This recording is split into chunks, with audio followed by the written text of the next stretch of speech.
તારીખ 13/5/2025ના રોજ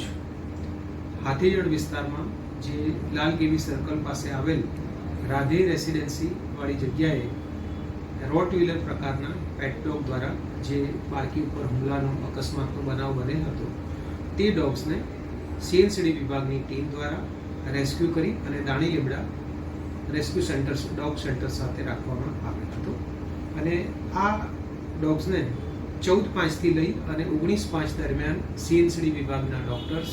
dog behaviour experts અને નિષ્ણાંત વેટરનરી ડોક્ટર્સ દ્વારા જરૂરી સારવાર અને જરૂરી દેખરેખની વ્યવસ્થા કરવામાં આવી હતી. તારીખ 19/5ના રોજ આ ડોગ્સની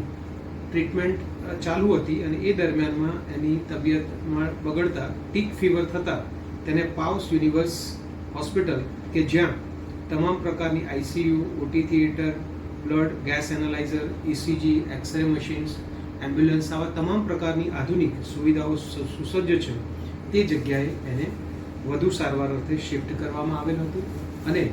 આ રોકી નામના આ પેટ ડોગ્સનું જરૂરી લોહીના નમૂના લઈ અને સીબીસી, બાયોકેમિસ્ટ્રી, બ્લડ, પ્રોટોઝુઆના વગેરે રોગ્સનું પરીક્ષણ કરવામાં આવેલ, જેમાં બબેસિયોસિસ નામના એક જીવલેણ રોગનું નિદાન થયેલ હતું અને જેની સારવાર પણ પાઉસ યુનિવર્સ હોસ્પિટલ દ્વારા કરવામાં આવેલ હતી. આ ડોગ તારીખ 27/5/25ના રોજ 1:45 વાગે એનું અવસાન થયેલ અને તેની જાણ આ પેટ ડોગ ઓનર્સના માલિકને પણ કરવામાં આવેલ હતી અને તેમને આ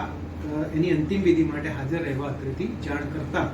તેઓ આવી શકે તેમ નથી અને પછી આવશે એવું જણાવ્યું હતું. આથી મ્યુનિસિપલ કોર્પોરેશન દ્વારા આ રોકી નામના જે પેટ ડોગ છે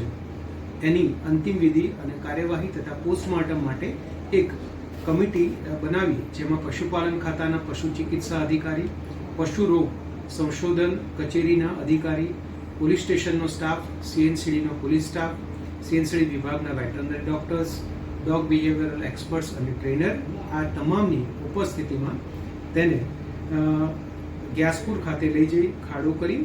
અને મીઠું નાખી દફનાવવાની અંતિમ વિધિ તારીખ 27/5/2025ના રોજ કોર્પોરેશન દ્વારા પૂર્ણ કરેલ છે.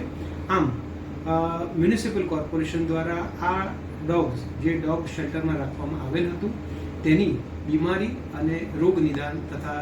તબીબી સારવાર અંગેની તમામ પ્રકારની સુવિધા એ મ્યુનિસિપલ કોર્પોરેશન દ્વારા આની ઉપલબ્ધ કરાવવામાં આવી.